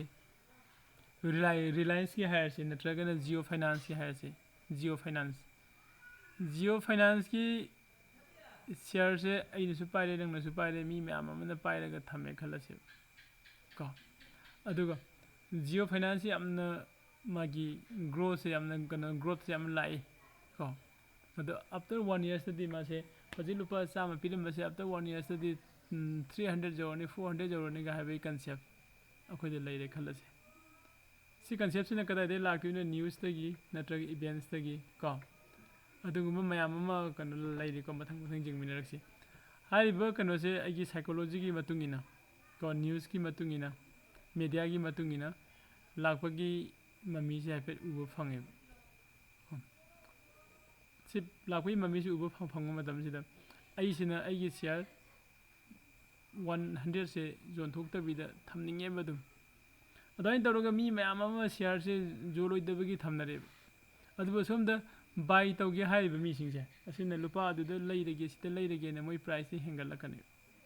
ꯀꯣ हेंगलक मतमदा ngसागी aina lupa 100 তে ꯂꯩꯈꯤꯕꯗꯣ 120 ꯗ ꯂꯩꯖꯔꯒꯦ ꯍꯥꯏꯅ ꯀꯩꯅꯣ ꯕꯥꯌꯔ ꯑꯃ ꯊꯣꯛꯂꯛꯑꯦꯕ ꯐꯥꯔꯁꯇꯗꯤ ꯑꯩꯁꯨ ꯕꯥꯌꯔ ꯑꯣꯏꯔꯒ ꯑꯩꯅ ꯑꯩꯒꯤ ꯀꯝꯄꯅꯤ ꯁꯤꯌꯔꯁꯇꯨ ꯂꯩꯔꯒ ꯊꯝꯕꯅꯦꯕ ꯉꯁꯥꯏꯒꯤ ꯖꯤꯑꯣ ꯐꯥꯏꯅꯥꯟꯁꯀꯤ ꯁꯤꯌꯔꯁꯤ ꯂꯩꯔꯒ ꯊꯝꯕꯅꯦ ꯑꯗꯨꯕꯨ ꯍꯧꯖꯤꯛꯇꯤ ꯑꯩꯒꯤ ꯑꯣꯏꯔꯕꯅꯤꯅ ꯑꯩꯁꯦ ꯕꯥꯌꯔ ꯑꯃ ꯑꯣꯏꯗꯣꯏꯅꯦꯕ ꯁꯦꯂꯔ ꯑꯃ ꯊꯣꯛꯂꯛꯑꯦꯕ 120 ꯗ ꯂꯩꯒꯦ ꯍꯥꯏꯅ ꯑꯗꯨꯗ ꯑꯩꯅ ꯈꯜꯂꯦꯕ ꯑꯣꯀꯦ 120 ꯖꯔꯣꯒꯗꯤ ꯑꯩꯅ 100 ꯇ ꯂꯧꯕꯅꯤ ꯁꯤꯌꯔ ꯑꯃꯗ 20 ꯔꯨꯄꯤꯁ ꯄ꯭ꯔꯣꯐꯤꯠ ꯂꯩꯔꯒꯗꯤ ꯑꯩ ꯁꯤꯌꯔ 100 ꯇꯗꯤ ꯑꯩ ꯅꯠꯇ꯭ꯔꯒ ꯁꯤꯌꯔ 1000 ꯗꯗꯤ 10000 ꯗꯗꯤ ꯅꯠꯇ꯭ꯔꯒ ꯁꯤꯌꯔ 50000 ꯗꯗꯤ 20 into ꯀꯣ 50 ꯗꯤ 10 lakhs ꯃꯨꯛ ꯇꯥꯔꯦ ꯑꯗꯨꯗꯤ ꯁꯤ ꯌꯣꯟꯊꯣꯛꯈ꯭ꯔꯒꯦ ꯑꯩꯅ ꯌꯣꯟꯊꯣꯛꯑꯦꯕ ꯀꯣ ꯑꯩꯅ ꯍꯦꯛ ꯁꯦꯜ ꯇꯧꯈꯤꯕꯒ ꯉꯁꯥꯏꯒꯤ ꯕꯥꯌꯔꯗꯨꯅ ꯍꯥꯏꯔꯦꯗꯣ 120 ꯗ ꯂꯧꯒꯦ ꯍꯥꯏꯕꯅꯤ ꯑꯩꯅꯁꯨ 120 ꯗ ꯌꯥꯔꯦ ꯍꯥꯏꯅ ꯃꯉꯣꯟꯗ ꯄꯤꯈ꯭ꯔꯦ ꯀꯣ ꯕꯥꯌꯔꯗꯣ ꯀꯅꯥꯅꯣ ꯑꯗꯨꯗꯤ ꯈꯪꯗꯦꯀꯣ ꯃꯤꯗꯤ ꯃꯁꯛ ꯈꯪꯉꯣꯏ ꯁꯤꯗꯗꯤ ꯄꯤꯈ꯭ꯔꯦ ꯑꯗꯨ ꯄꯤꯈꯤꯕꯒ ꯉꯁꯥꯏ ꯄ꯭ꯔꯥꯏꯁꯇꯣ ꯍꯥꯟꯅꯗꯤ ꯀꯌꯥ ꯂꯩꯔꯝꯃꯤ 100 ꯇ ꯂꯩꯔꯝꯃꯦꯕ ꯀꯣ ꯂꯦꯇꯦꯁ ꯇ꯭ꯔꯥꯟꯖꯦꯛꯁꯟꯗ ꯑꯩꯅ ꯍꯥꯏꯅꯤꯡꯉꯤꯁꯦ ꯁ꯭ꯇꯣꯛ ꯃꯥꯔꯀꯦꯠꯀꯤ ꯄ꯭ꯔꯥꯏꯁꯁꯦ ꯁꯤꯌꯔ ꯑꯃꯒꯤ ꯄ꯭ꯔꯥꯏꯁꯁꯦ ꯈ꯭ꯋꯥꯏꯗꯒꯤ ꯂꯦꯇꯦꯁ ꯑꯣꯏꯅ ꯇ꯭ꯔꯦꯗ ꯇꯧꯕ ꯄ꯭ꯔꯥꯏꯁꯇꯨꯅ ꯑꯣꯏꯗꯣꯏꯅꯦꯕ ꯍꯥꯏꯕꯗꯤ ꯍꯧꯖꯤꯛꯁꯦ 100 ꯇ ꯂꯩꯔꯦꯕ 100 ꯇ ꯂꯩꯔꯝꯕꯗꯒꯤ ꯕꯥꯌꯔꯁꯤꯅ ꯀꯣ 120 ꯗ ꯂꯩꯔꯒꯦ ꯍꯥꯏ ꯃꯇꯝꯁꯤꯗ ꯑꯩꯅ ꯁꯦꯜ ꯇꯧꯊꯣꯛꯈ꯭ꯔꯦ 120 ꯗ ꯑꯗꯨꯗꯤ ꯃꯥꯒꯤ ꯍꯥꯏꯔꯤꯕ XYZ ꯀꯝꯄꯅꯤꯒꯤ ꯃꯥꯒꯤ ꯁꯤꯌꯔꯒꯤ ꯄ꯭ꯔꯥꯏꯁꯇꯣ ꯉꯁꯥꯏ 100 ꯑꯣꯏꯔꯝꯕꯗꯣ 120 ꯗ ꯀꯣ ꯇ꯭ꯔꯦꯗ ꯑꯃ ꯇꯧꯅꯈ꯭ꯔꯕꯅꯤꯅ 120 ꯁꯦ ꯃꯥꯒꯤ ꯄ꯭ꯔꯥꯏꯁ ꯑꯣꯏꯔꯅꯤ ꯁꯤ ꯀꯩꯅꯣ ꯍꯥꯏꯀꯥꯟꯗ ꯄ꯭ꯔꯥꯏꯁꯁꯦ ꯍꯦꯟꯒꯠꯄꯁꯤꯗ ꯂꯥꯛꯏꯁꯦ ꯃꯥꯒꯤ ꯀꯝꯄꯅꯤꯗꯨꯗ ꯍꯥꯏꯗꯤ ꯃꯥꯔꯀꯦꯠꯀꯤ ꯀꯩꯅꯣꯁꯦ ꯗꯤꯃꯥꯟ ꯍꯥꯏꯕ ꯑꯃ ꯁꯄ꯭ꯂꯥꯏ ꯍꯥꯏꯕ ꯑꯃ ꯑꯅꯤ ꯂꯩ ꯗꯤꯃꯥꯟ ꯍꯥꯏꯕ ꯑꯃ ꯁꯄ꯭ꯂꯥꯏ ꯍꯥꯏꯕ ꯑꯃ ꯗꯤꯃꯥꯟ ꯍꯥꯏꯁꯤꯅ ꯀꯅꯥꯅꯣ ꯕꯥꯌꯔꯁꯤꯡꯁꯤꯅꯤ ꯀꯣ ꯁꯄ꯭ꯂꯥꯏꯁꯤꯅ ꯁꯦꯂꯔꯁꯤꯡꯁꯤꯅꯤ ꯗꯤꯃꯥꯟꯅ ꯍꯦꯟꯒꯠꯂꯛꯑꯕ ꯁꯄ꯭ꯂꯥꯏꯅ ꯀꯩꯅꯣꯁꯤ ꯋꯥꯠꯂꯕ ꯍꯥꯏꯗꯤ ꯂꯩꯒꯦ ꯍꯥꯏꯕ ꯃꯤꯗꯤ ꯌꯥꯝꯕ ꯑꯗꯨꯒ ꯌꯣꯟꯒꯦ ꯍꯥꯏꯕ ꯃꯤꯗꯤ ꯌꯥꯝꯗꯕ ꯑꯗꯨꯒꯤ ꯃꯇꯝꯗ ꯃꯥꯔꯀꯦꯠꯀꯤ ꯄ꯭ꯔꯥꯏꯁꯁꯦ ꯍꯥꯏꯒꯠꯂꯛꯀꯅꯦꯕ ꯏꯁꯝ ꯁꯝꯅ ꯍꯥꯏꯔꯀꯥꯟꯗ ꯁꯅꯥꯖꯥꯎꯕꯁꯨ ꯈꯔ ꯈꯪꯍꯧꯔꯝꯒꯅꯤ ꯍꯥꯏꯅ ꯈꯜꯂꯤ ꯑꯩꯈꯣꯏ 1990 ꯂꯣꯏꯁꯤꯜꯂꯛꯄ 2000 ꯍꯧꯒꯠꯂꯛꯄꯀꯣ ꯍꯥꯏꯗꯤ ꯍꯧꯒꯠꯂꯛꯄ 2008 9 10 ꯑꯗꯨꯋꯥꯏꯐꯥꯎ ꯁꯨꯝ ꯇꯧꯔꯝꯕ ꯃꯥꯜꯂꯦ ꯃꯅꯤꯄꯨꯔꯗ ꯑꯩꯈꯣꯏꯒꯤ ꯕꯟꯒꯨꯝꯕ ꯏꯁꯇ꯭ꯔꯥꯏꯛꯀꯨꯝꯕ ꯌꯥꯝ ꯇꯧꯕ ꯃꯇꯝꯗꯣ ꯑꯗꯨꯋꯥꯏ ꯃꯇꯝꯗ ꯑꯩꯈꯣꯏ ꯄꯦꯇ꯭ꯔꯣꯜ ꯐꯪꯗꯦ ꯀꯣ ꯐꯪꯉꯦ ꯄꯦꯇ꯭ꯔꯣꯜꯁꯦ ꯂꯣꯏꯅ ꯕꯟ ꯇꯧꯗꯣꯔꯦ ꯍꯥꯏꯅ ꯂꯣꯏꯅ ꯕꯤꯖꯤꯅꯦꯁ ꯇꯧꯋꯦꯕ ꯃꯈꯜ ꯑꯃꯗ ꯂꯩꯁꯤꯜꯂꯒ ꯃꯌꯥꯝ ꯂꯩꯁꯤꯜꯂꯒ ꯊꯝꯃꯒ ꯑꯗꯨꯒ ꯇꯥꯡꯅ ꯌꯣꯟꯕ ꯑꯗꯨ ꯂꯩꯒꯦ ꯍꯥꯏꯕ ꯃꯤꯁꯤꯅ ꯌꯥꯝꯃꯛꯑꯒ ꯉꯁꯥꯏꯒꯤ ꯑꯣꯏꯜ ꯄꯝꯗꯗꯤ ꯀꯩꯅꯣꯁꯦ ꯂꯩꯇꯔꯦ ꯍꯥꯏꯔꯦ ꯀꯣ ꯑꯗꯨꯗꯤ ꯑꯁꯣꯝ ꯅꯥꯀꯟꯗ ꯌꯣꯟꯒꯦ ꯍꯥꯏꯕ ꯃꯤꯁꯤꯅ ꯈꯔ ꯄꯨꯊꯣꯛꯑ ꯌꯣꯟꯕ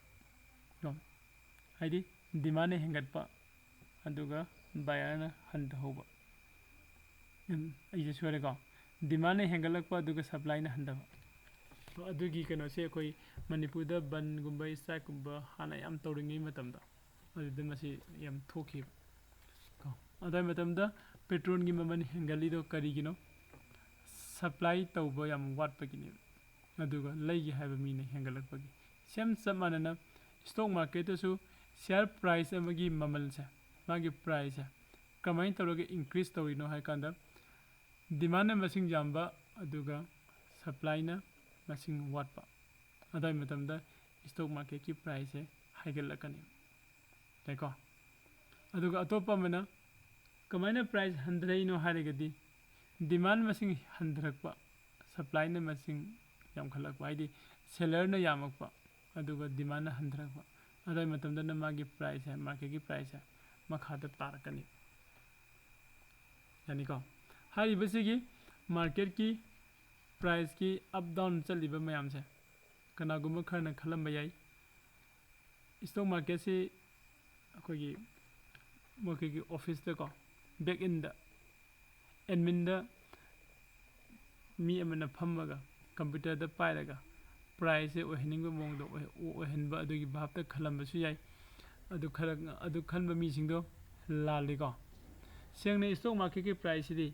ꯏꯟꯚꯦꯁꯇꯔ ꯂꯩꯔꯤꯕ ꯃꯌꯥꯝ ꯇ꯭ꯔꯦꯗꯔ ꯂꯩꯔꯤꯕ ꯃꯌꯥꯝꯁꯤꯅ ꯄꯨꯔꯒ ꯆꯠꯄꯅꯦꯕ ꯃꯣꯏꯒꯤ ꯁꯥꯏꯀꯣꯂꯣꯖꯤꯅ ꯄꯨꯕꯅꯦꯕ ꯀꯣ ꯑꯩꯅ ꯈꯜꯂꯦꯕ ꯉꯁꯤꯁꯦ ꯃꯥꯔꯀꯦꯠꯁꯦ ꯑꯞ ꯆꯠꯀꯅꯦꯅ ꯑꯗꯩꯗꯤ ꯁꯅꯥꯖꯥꯎꯕꯅ ꯈꯜꯂꯦ ꯉꯁꯤ ꯗꯥꯎꯟ ꯆꯠꯀꯅꯤ ꯑꯗꯣ ꯑꯞ ꯆꯠꯀꯅꯦꯅ ꯈꯟꯕ ꯃꯤꯗꯣ ꯃꯁꯤꯡ ꯌꯥꯝꯃꯗꯤ ꯑꯞ ꯆꯠꯀꯅꯦꯅ ꯈꯜꯂꯗꯤ ꯃꯥꯔꯀꯦꯠꯀꯤ ꯄ꯭ꯔꯥꯏꯁꯇꯣ ꯍꯦꯟꯒꯠꯂꯛꯀꯅꯤ ꯍꯥꯏꯔꯅꯤ ꯑꯗꯨꯗꯤ ꯀꯔꯤꯅꯣ ꯗꯤꯃꯥꯟꯅꯦꯕ ꯀꯣ ꯗꯤꯃꯥꯟ ꯌꯥꯝꯃꯗꯤ ꯃꯥꯔꯀꯦꯠꯇꯣ ꯑꯗꯨꯝ ꯀꯥꯈ꯭ꯔꯅꯦꯕ ꯑꯗꯨꯒ ꯑꯁ ꯉꯁꯤꯗꯤ ꯃꯥꯔꯀꯦꯠꯁꯦ ꯗꯥꯎꯟ ꯑꯣꯏꯅꯤꯗ ꯀꯔꯤꯒꯤꯅꯣ ꯌꯨ ꯑꯦꯁ ꯑꯦ ꯃꯥꯔꯀꯦꯠꯁꯨ ꯗꯥꯎꯟ ꯆꯠꯂꯦ ꯁꯤꯡꯒꯥꯄꯨꯔ ꯃꯥꯔꯀꯦꯠꯁꯨ ꯗꯥꯎꯟ ꯆꯠꯂꯦ ꯀꯣ ꯑꯗꯩꯗꯤ ꯌꯨꯔꯣꯞꯀꯤꯁꯨ ꯗꯥꯎꯟ ꯆꯠꯂꯦ ꯖꯄꯥꯟꯒꯤꯁꯨ ꯗꯥꯎꯟ ꯆꯠꯂꯦ ꯋꯥꯔꯜꯒꯤ ꯂꯩꯔꯤꯕ ꯃꯥꯔꯀꯦꯠꯁꯤꯡ ꯗꯥꯎꯟ ꯂꯣꯏꯅ ꯆꯠꯂꯦ ꯑꯗꯨ ꯏꯟꯗꯤꯌꯥꯁꯨ ꯉꯁꯤꯗꯤ ꯗꯥꯎꯟ ꯆꯠꯇꯨꯕ ꯃꯥꯜꯂꯦ ꯍꯥꯏꯅ ꯑꯩꯒꯤ ꯁꯥꯏꯀꯣꯂꯣꯖꯤꯗ ꯂꯥꯛꯈ꯭ꯔꯦꯕ ꯑꯗꯨꯃꯥꯏꯅ ꯇꯧꯔꯒ ꯂꯩꯔꯤꯕ ꯏꯟꯚꯦꯁꯇꯔ ꯃꯌꯥꯝꯁꯦ ꯁꯤꯒꯤ ꯀꯣ 60% 70% 80%ꯁꯤꯅ ꯃꯣꯏꯒꯤ ꯁꯥꯏꯀꯣꯂꯣꯖꯤꯁꯦ ꯁꯦꯝ ꯆꯞ ꯃꯥꯟꯅꯅ ꯂꯩꯒꯦꯔꯦ ꯈꯜꯂꯁꯤ ꯑꯗꯨꯗꯤ ꯃꯥꯔꯀꯦꯠꯁꯦ ꯗꯥꯎꯟ ꯑꯗꯨꯝ ꯆꯠꯈꯤꯅꯤ ꯀꯣ ꯀꯩꯗꯧꯕꯒꯤ ꯗꯥꯎꯟ ꯆꯠꯇꯣꯏꯅꯣ ꯉꯁꯥꯏꯒꯤ ꯑꯩꯅ ꯂꯩꯔꯒ ꯊꯅꯝꯕ ꯀꯣ ꯀꯩꯅꯣꯁꯦ ꯁꯤꯌꯥꯔꯁꯦ ꯑꯩ ꯌꯣꯟꯊꯣꯔꯛꯇꯣꯏꯅꯦꯕ ꯃꯥꯔꯀꯦꯠꯁꯦ ꯍꯥꯏꯊꯔꯛꯇꯨꯔꯦ ꯑꯩ ꯁ꯭ꯋꯥꯏꯗ ꯄ꯭ꯔꯣꯐꯤꯠꯁꯦ ꯂꯧꯍꯧꯔꯒꯦ ꯍꯥꯏꯅ ꯌꯣꯟꯊꯣꯔꯛꯇꯣꯏꯅꯦꯕ ꯑꯗꯨꯃꯥꯏꯅ ꯑꯩꯁꯨ ꯌꯣꯜꯂꯦ ꯅꯪꯁꯨ ꯌꯣꯜꯂꯦ ꯃꯤꯗꯣ ꯃꯊꯪ ꯌꯣꯜꯂꯛꯑꯗꯤ ꯄ꯭ꯔꯥꯏꯁꯁꯦ ꯁꯨꯝ ꯍꯟꯊꯔꯅꯤ ꯍꯥꯏꯗꯤ ꯖꯣꯟꯒꯦ ꯍꯥꯏꯕ ꯃꯤ ꯃꯌꯥꯝ ꯊꯣꯔꯛꯑꯅꯦꯕ ꯁꯦꯂꯔ ꯃꯌꯥꯝ ꯑꯃ ꯊꯣꯔꯛꯑꯦꯕ ꯖꯣꯟꯒꯦ ꯍꯥꯏꯕ ꯃꯤ ꯃꯌꯥꯝ ꯑꯃ ꯊꯣꯔꯛꯑꯦ ꯃꯥꯔꯀꯦꯠꯀꯤ ꯐꯖꯗꯕꯗꯤ ꯃꯇꯨꯡ ꯏꯟꯅ ꯂꯩꯒꯦ ꯍꯥꯏꯕ ꯃꯤꯗꯤ ꯌꯥꯝ ꯊꯣꯔꯛꯇ꯭ꯔꯦꯕ ꯑꯗꯨꯅ ꯑꯃꯨꯛ ꯀꯩꯗꯧꯔꯛꯑꯅꯤ ꯂꯩꯒꯦ ꯍꯥꯏꯕ ꯃꯤꯁꯤꯅ ꯂꯥꯛꯇꯣꯏꯁꯤꯅ ꯈꯔ ꯍꯣꯡꯅ ꯂꯩꯒꯦ ꯍꯥꯏꯅ ꯃꯥꯒꯤ ꯗꯤꯃꯥꯟꯁꯦ ꯃꯃꯜꯁꯦ ꯍꯟꯊꯅ ꯂꯩꯒꯦ ꯁꯨꯝ ꯍꯥꯏꯔꯛꯑꯅꯦꯕ ꯀꯣ ꯑꯩꯈꯣꯏꯅ ꯌꯣꯟꯕ ꯑꯩꯈꯣꯏꯅ ꯑꯃꯨꯛ ꯈꯔ ꯇꯥꯡꯅ ꯌꯣꯟꯒꯦ ꯍꯥꯏꯗꯣꯏꯅꯤ ꯃꯣꯏꯅ ꯈꯔ ꯍꯣꯡꯅ ꯂꯩꯒꯦ ꯍꯥꯏꯗꯣꯏꯅꯤ ꯑꯗꯨꯃꯥꯏꯅ ꯂꯥꯛꯑꯀꯥꯟꯗ ꯃꯔꯛꯇ ꯇ꯭ꯔꯥꯟꯖꯦꯛꯁꯟ ꯑꯃ ꯍꯦꯛ ꯌꯥꯅꯈꯤꯕ ꯍꯥꯏꯕꯗꯤ ꯇ꯭ꯔꯦꯠ ꯑꯃ ꯍꯦꯛ ꯌꯥꯈ꯭ꯔꯕ ꯁꯦ ꯁꯄꯣꯁ ꯑꯩꯒꯤ ꯍꯧꯖꯤꯛ ꯑꯩꯅ ꯊꯝꯃꯤꯕ ꯁꯤꯌꯥꯔꯁꯤꯒꯤ ꯃꯃꯜꯗꯣ ꯂꯨꯄꯥ 110 ꯈꯜꯂꯁꯤ 120 ꯀꯣ ꯑꯩꯅꯗꯤ 120 ꯍꯦꯜꯂꯀꯥꯟꯗ ꯌꯣꯟꯅꯤꯡꯕꯅꯤ ꯑꯗꯨꯕꯨ न्यूज़ की मीडिया की मार्केट से डाउन चतुब माले है साइकोलॉजी से मी लोनमक लेगरे अद खल अस 120 से थादो होरगे है को 120 से थादो होरगे तौर सेलरदी बायरदी 120 लेगे है मीदी अमत लेरमद्रे 118 लेगे 117 लेगे है मी गायरमे अदुदी अना 120 जोन है सूम लेरगदी ऐसे लास्ट मंगहौदने अदुदी प्रॉफिट खर लेरिंगैद 117 थादोगे 117 थादोरक्तुनी अदुना कनागुमना 115 कनागुमना 113 को कनागुमना 110 सूम सूम हंदरगा थादोनरकपद लास्ट मार्केट की प्राइस अमुक हंदगिबने याइको इसम समना अखोइना खंगदुजे मार्केट की प्राइस हाइबदि how does stock price change हाइब क्वेश्चन स्टॉक प्राइस की मागी स्टॉक की प्राइस से कमाइन तौरगा चेंज तौरिनो हाइबदा इसम समना डिमांड का सप्लाई का अनीसिना चेंज तौबने डिमांड यामगदी मार्केट की प्राइस है मथदा काखलानी अदुगा सप्लाई ने यामगना मार्केट की प्राइस है मखादा कुमानी है डिमांड एंड सप्लाई की लाकदौरिब चेंज मैम कदाइदेनेब ngसाइना हागिबदो खोगी साइकोलॉजी को इन्वेस्टर सिंगी साइकोलॉजी देने इन्वेस्टर सिंगी दा अदुगुम मखंगी साइकोलॉजी से कदाइदे लाइनो हागदी न्यूज़ एंड इवेंट्स को न्यूज़ एंड इवेंट्स फ्रॉम अदैदी इकोनॉमी मेन ओइना अदैदी कंपनी की परफॉर्मेंस मै सिसिदगी लाइए हाइदि से कंपनी की परफॉर्मेंस है एग्जांपल हम पीजरके पेटीएम पेटीएम से 2000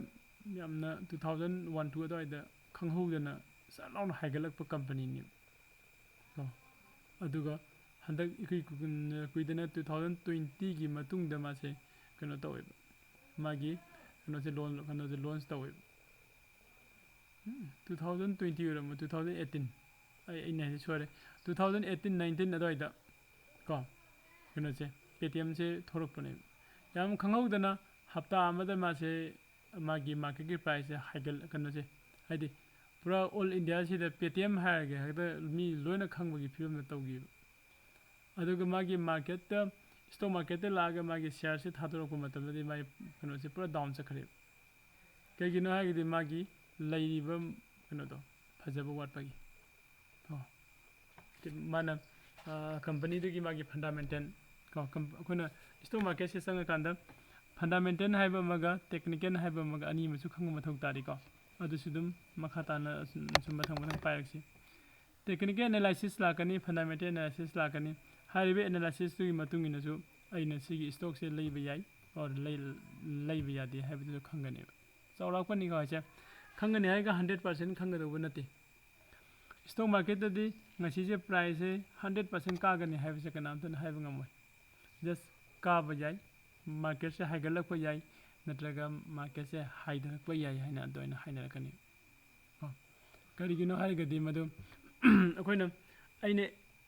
technical analysis ta natraga fundamentally analysis tawrubudo adugi matungina market se sigi mong se lairagadi hayengdi market se haidarakpa yai na haina khanbani haidarakani haibadi hairoi haidarakpa yai duni bulakisi haidarakpa yai natraga haigalakpa yai haibase kanana pige kadaidagi to hawrufamje kadaidano haigadi news and events habse lo yawgare ko news ida suppose xyz company amagi quarterly magi turnover se lae khalase quarterly profit se thadori quarterly profit se 100 gadi company dugi magi performance se khara wala se mem ure adudi company magi performance se wala gadi si company se khara 100 pa yai haina kana gumba yamna kanu oiba agi profit khara lai se thado horge gain khana mi de se thado rok tuine man thamami ba magi shares ko ade masagi quarterly magi performance se fajare khalase fajagadi si company se fajare ye haibagi adumaina kano se mu demand se hendilakpa adudano market da kaagi dini thangna na company magi performance ko company magi performance se akoina kamaina khangdino idai laina dum hojiti quarterly oina magi turnover ade profit and loss se dum mayam da flash out thoe aduna dum mayam loin khangbu ngam adoin toro ngasagi paytm gi asoibu du mayam ubudum phangi my performance de matungina haiko reliance company na hire khariba question hangning ba kamai tau kamai di kram mondi kadi event haijina kamai kram mon okay events is main oina events to taro kan news to lagadan events hare gade khoi company amagi se amagi kaigum khara sum thoidana kona announce ta thorokpa suppose khudam moina hai kan se news ka dum news and events ta pun duina in example pick tuise ko the SBI company da world gi bank na crore 5000 thadagre ko si news se afaba news oidine ko SBI na adugi du lakpagi magi plan asi si lai haibagi khogi events kumba ide magi kano ka khoi kade da party guma so silak pusai mayam de announce tawbagi ko adum basing do kan event sai khangne khoi party guma yam chauna sinba de conference guma so ba ko conference khoi phanam jawre conference so ba 5-star hotel da adedi ko 3-star hotel da tawba so conference adum basida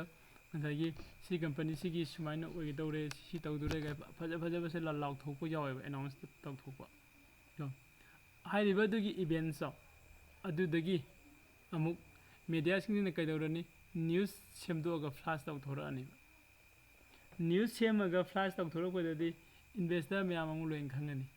investor mayam da loin khangani to news na afabo oiramagadi hairiba company dugi afabo oina news to thoragadi company mai gi share price to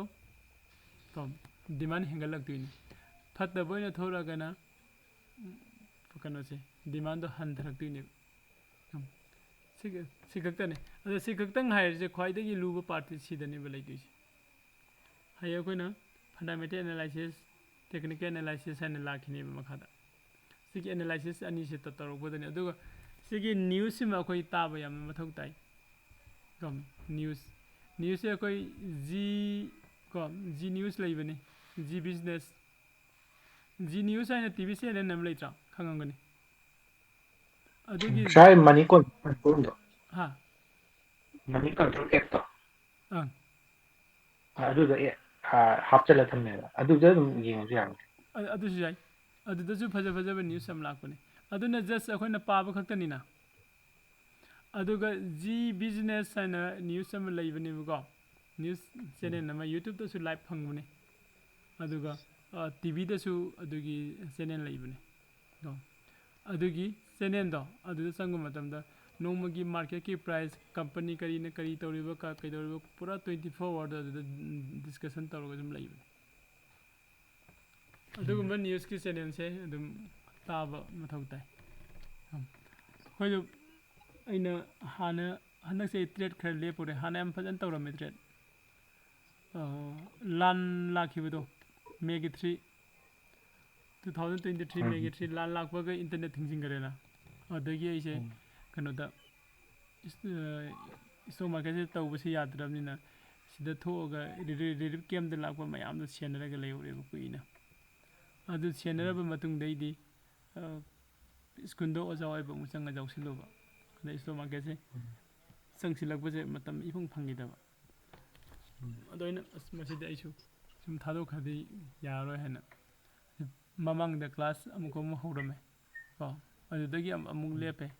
ꯑꯗꯨꯒ ꯍꯟꯗꯛꯁꯤꯅꯦꯕ ꯑꯩꯅ class ꯍꯧꯔꯛꯏꯁꯦ ꯑꯗꯨ ꯁꯤꯗꯩꯗꯤ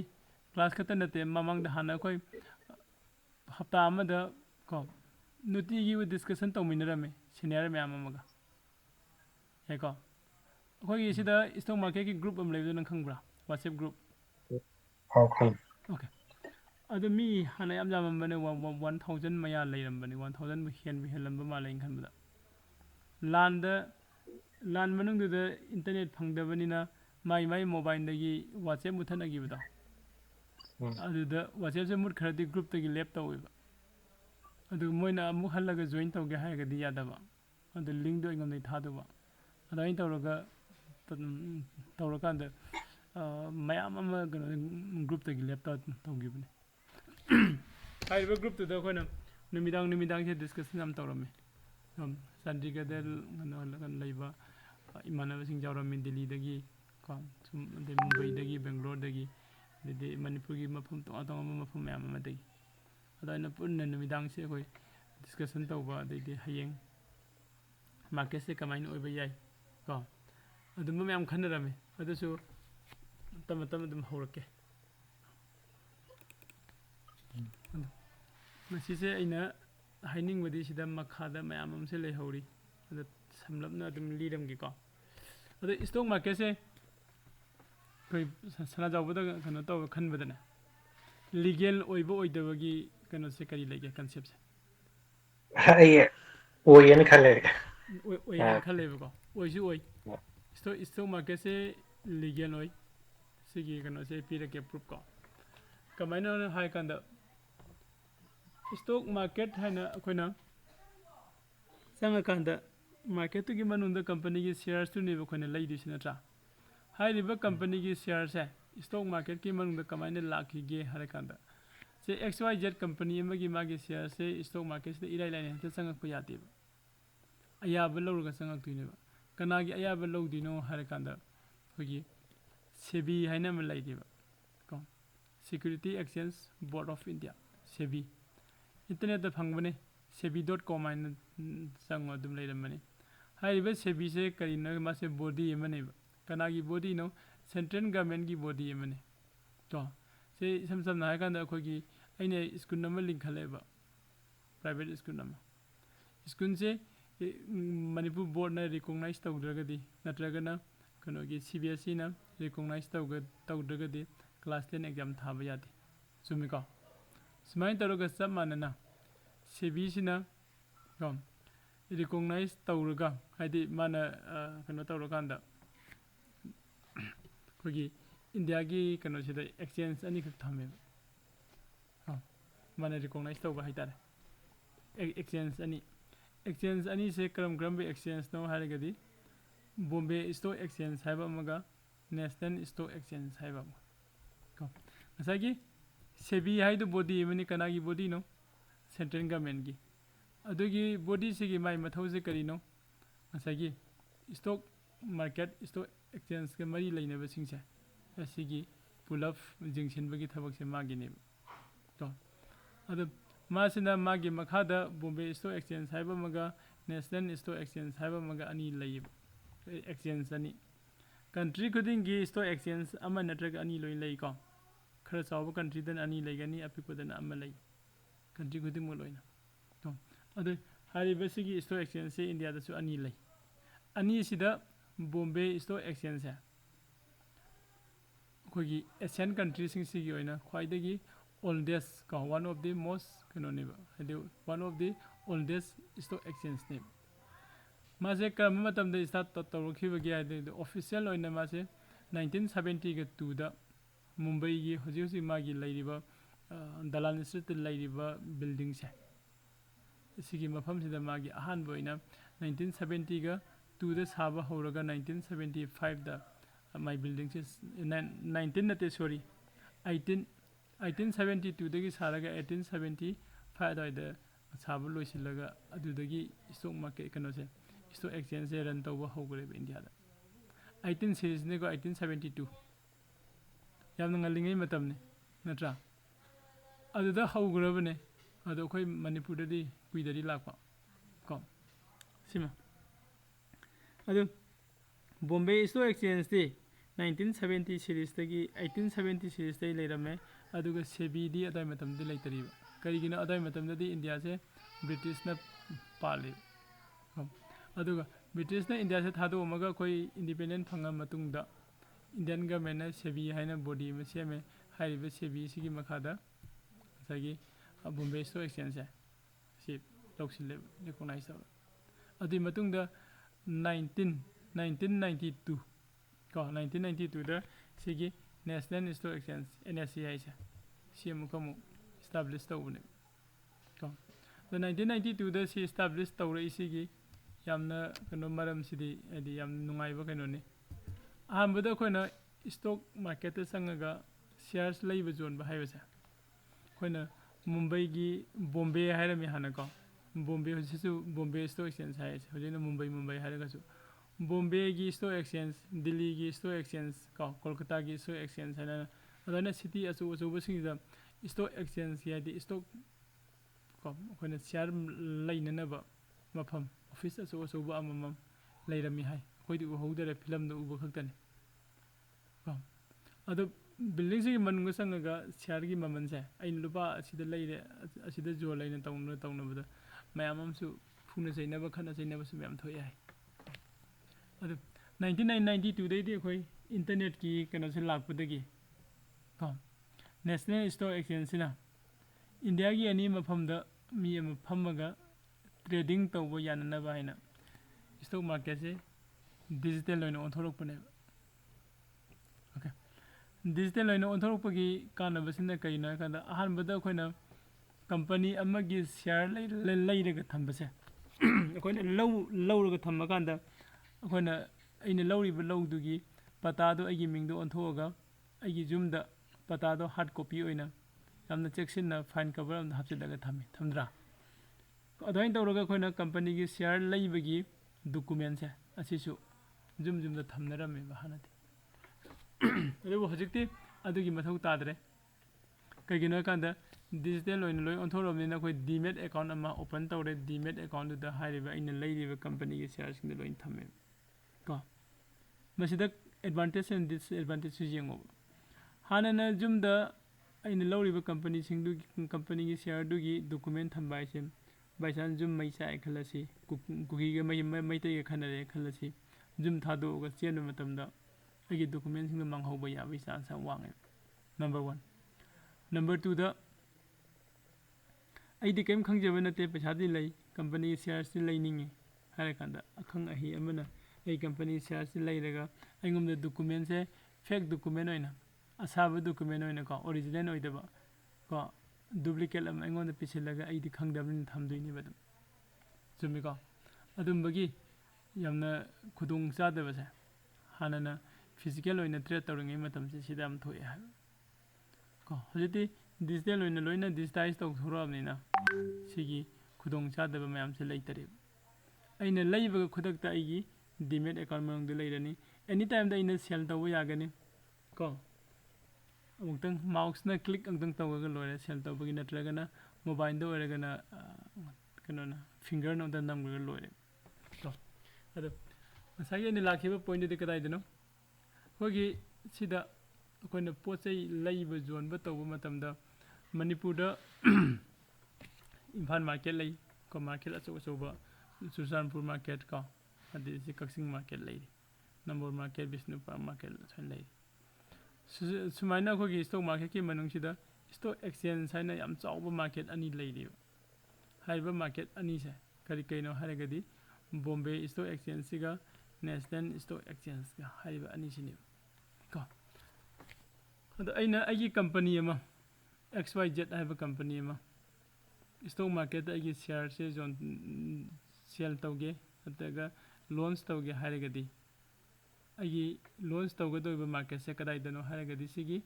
NSC नत्रगना BSC अनि सि मरक्ता अमा नत्रग अनि मक्ता ओइगदमनि याइको अनि सिगी मरक्ता अमा नत्रग अनि मक्ता ओइगदम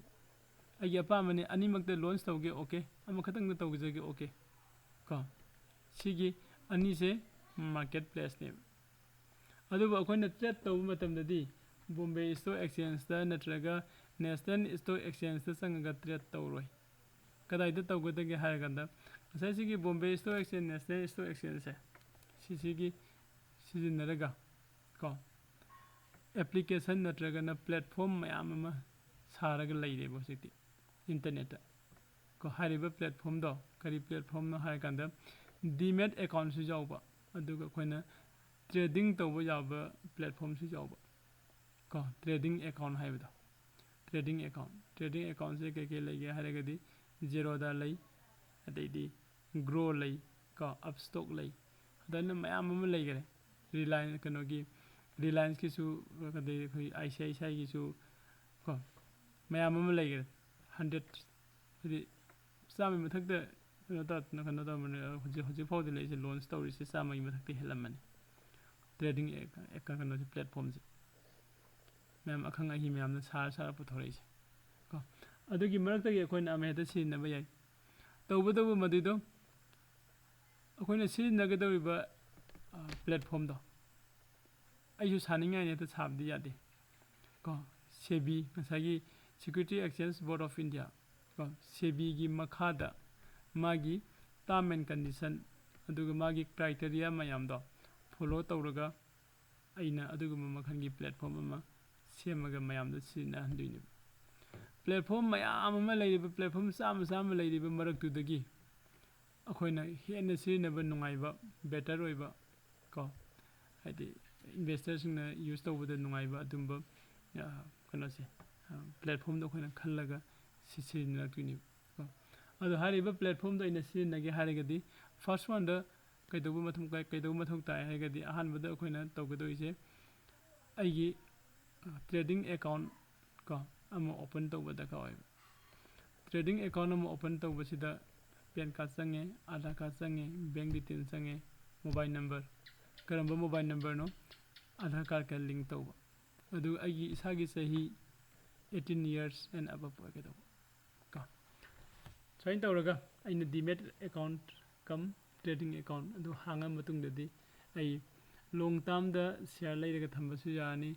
डे ट्रेडिंग तौबसु यानी स्विंग ट्रेडिंग तौबसु यानी को कमोडिटिव मार्केट अने लैरी कमोडिटिव सिन करिनो एकंदा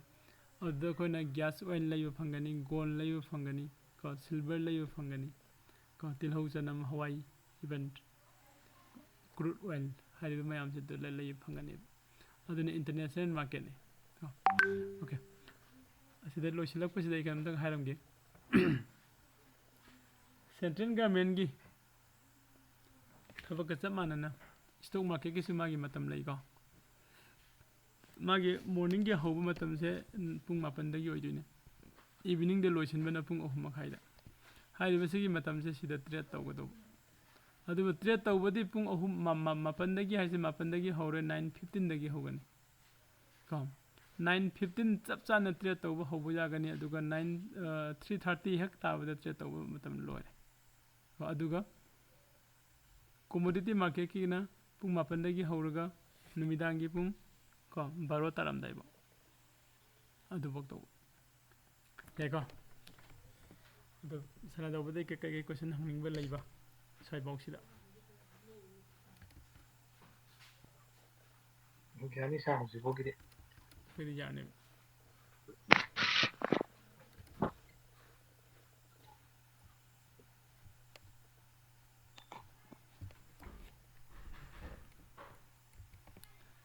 ꯁ꯭ꯇꯣꯛ ꯑꯦꯛꯆꯦꯟꯖ ꯑꯩꯈꯣꯏ ꯈꯪꯉꯦ ꯉꯁꯤꯀꯣ ꯑꯗꯩꯗꯤ ꯁꯦꯕꯤꯒꯤ ꯍꯥꯏꯐꯦꯠ ꯆꯥꯎꯔꯥꯛꯄ ꯑꯃ ꯈꯪꯉꯦ ꯑꯗꯩꯗꯤ ꯑꯩꯈꯣꯏꯅ ꯀꯩꯗꯧꯕꯒꯤ ꯀꯝꯄꯅꯤꯒꯤ ꯁꯤꯌꯔꯁꯦ ꯂꯩꯔꯒ ꯊꯝꯗꯣꯏꯅꯣ ꯀꯣ ꯀꯝꯄꯅꯤꯅ ꯀꯩꯗꯧꯕꯒꯤ ꯃꯥꯒꯤ ꯁꯤꯌꯔꯁꯦ ꯁ꯭ꯇꯣꯛ ꯃꯥꯔꯀꯦꯠꯇ ꯀꯔꯤꯒꯤ ꯁꯦꯜ ꯇꯧꯔꯛꯏꯅꯣ ꯅꯠꯇ꯭ꯔꯥ ꯑꯩꯈꯣꯏꯅ ꯉꯁꯤ ꯈꯪꯈ꯭ꯔꯤꯕ ꯄꯣꯏꯟꯁꯤꯡꯁꯦ ꯑꯗꯩꯗꯤ ꯑꯃꯅ ꯄ꯭ꯔꯥꯏꯁꯁꯦ ꯀꯃꯥꯏꯅ ꯆꯦꯟꯖ ꯇꯧꯔꯛꯏꯅꯣ ꯀꯣ ꯑꯗꯩꯗꯤ ꯑꯃꯅ ꯁꯤꯌꯥꯔ ꯍꯥꯏꯁꯤꯅ ꯀꯔꯤꯅꯣ ꯁ꯭ꯇꯣꯛ ꯃꯥꯔꯀꯦꯠ ꯍꯥꯏꯁꯤꯅ ꯀꯔꯤꯅꯣ ꯍꯥꯏꯔꯤꯕ ꯃꯌꯥꯝꯁꯤꯡ ꯑꯁꯤ ꯉꯁꯤꯒꯤ ꯑꯣꯏꯅ ꯑꯩꯈꯣꯏ ꯈꯪꯉꯦꯕ ꯌꯥꯏꯀꯣ ꯑꯗꯨ ꯉꯁꯤꯗꯤ ꯁ꯭ꯋꯥꯏꯗ ꯂꯣꯏꯁꯤꯜꯂꯁꯦ